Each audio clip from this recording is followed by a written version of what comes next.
When you think of economic history, who comes to mind? Adam Smith, Karl Marx, or maybe a faint memory of Aristotle from your school days, but hidden between the lines of history books, there is an entirely different story, a story the West rarely likes to tell. Let's rewind the clock. Exactly 1,000 years. Capitalism doesn't even exist yet. The concept of a central bank is centuries away. And yet, in this exact era, a Muslim philosopher issued a warning so profound that we see it play out in every single financial crash today, on Wall Street or in your local stock market. To him, the issue was simple. When money loses its morality, societies begin to rot from the inside out. Now look around at the world we live in today. Don't you think he understood us better than we understand ourselves? Welcome to Hidden Ledger Lab. We stand at the dark intersection of money, power, and history. And believe me, nothing here is as innocent as it seems. To truly understand this legendary figure of the Islamic Golden Age, Al-Ghazali, we first need to travel to his world. The year is around 1100. While Europe is struggling through the misery of the Dark Ages, the East paints a completely different picture, a massive geography stretching from Andalusia to Iran, beating at the very heart of the Silk Road, Baghdad, Damascus, Cairo. These weren't just cities. They were the New York and London of their time. Silver, silk, and spices flowed like water. Caravans never stopped. Wealth was multiplying so fast. It made people dizzy. Philosophers, doctors, and astronomers were constantly pushing the boundaries of human knowledge. But right in the middle of this glorious era, something started to go wrong. As wealth increased, the chemistry of society began to break down, and Abu Hamid Al-Ghazali stepped onto the stage at this exact breaking point. If you think he was just a religious scholar, you are dead wrong. He was one of the sharpest social critics of his time. Al-Ghazali noticed how the system was glittering on the outside, while silently collapsing on the inside. Society had started worshipping money, but the true meaning of money was lost. So he asked the ultimate question that no one dared to ask. What happens when a civilization gets rich before it gets wise? To find the answer, he pointed his magnifying glass directly at money itself.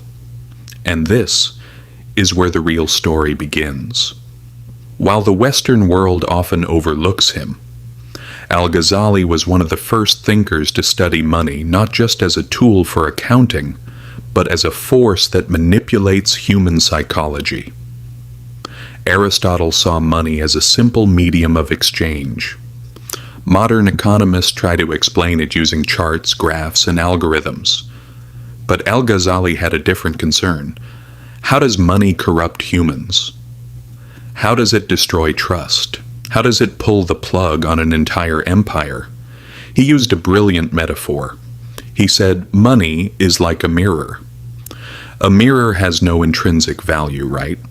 Its value comes entirely from what it reflects. Money is exactly the same. The gold or silver itself doesn't feed anyone. The true value is that money allows humans to produce, trade, and live together. Today's Nobel Prize-winning economists present this as their own modern theory. But Al-Ghazali figured this out in the 11th century, and from this he established a brutal economic rule. Money locked in a vault is dead money. Wealth hidden under mattresses or locked in chests doesn't just become useless, it poisons society. Because money that isn't circulating in the market doesn't hire workers. It doesn't create trade. He compared this to the human body. Just as a body cannot survive without blood flowing through its veins, an economy with stagnant money will slowly become paralyzed.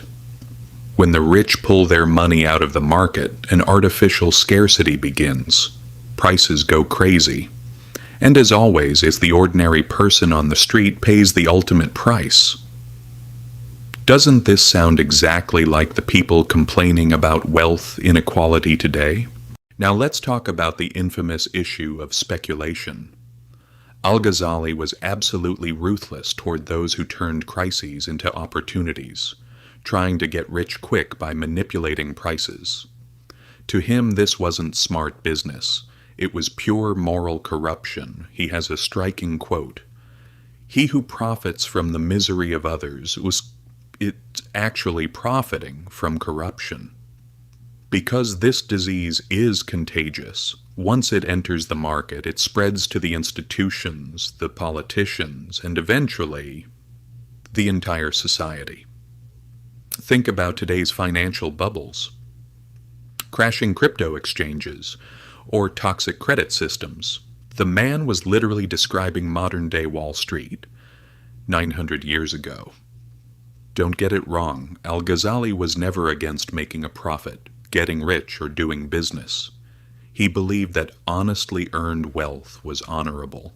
His war was against deception, against hiding information, cheating the scales, and manipulating the public. Because markets aren't built on mathematics, they are built on trust. And if trust collapses, neither the stock market nor the economy will survive. But Al-Ghazali didn't just criticize individuals.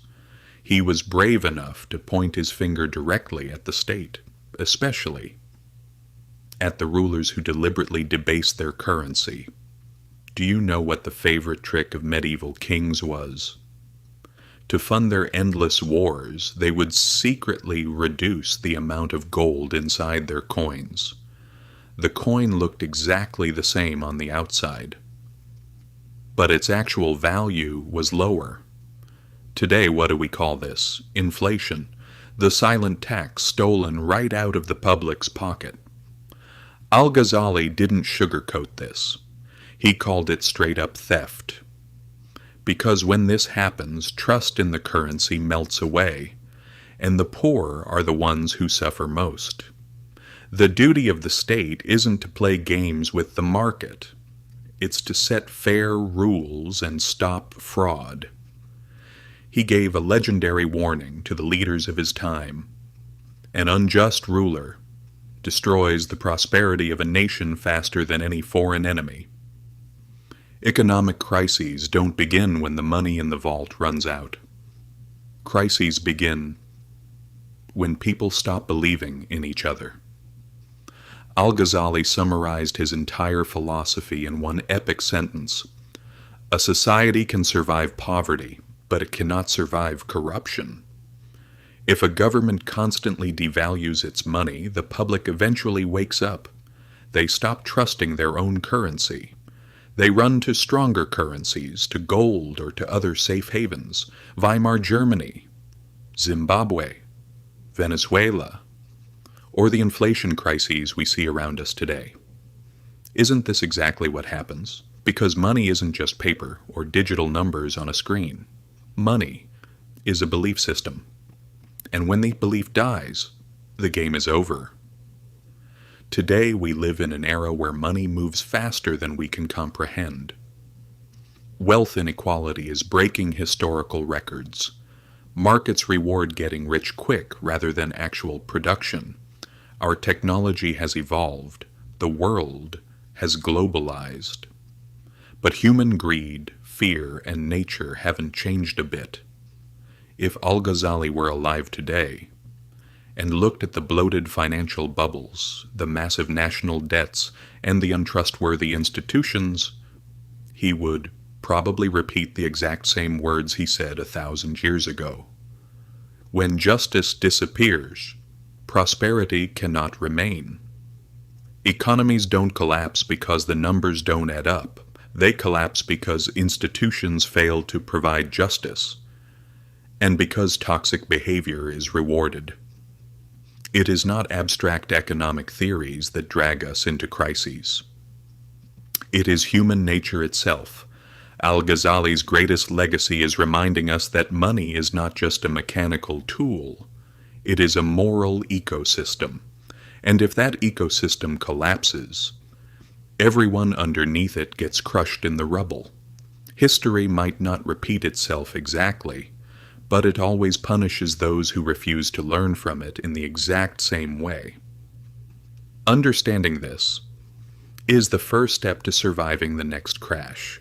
If this video made you look at economic history through the lens of people and power, rather than just numbers, don't forget to subscribe.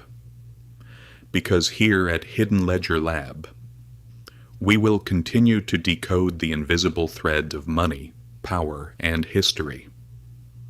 See you in the next video. Make smart investments, but be very careful about what you choose to trust.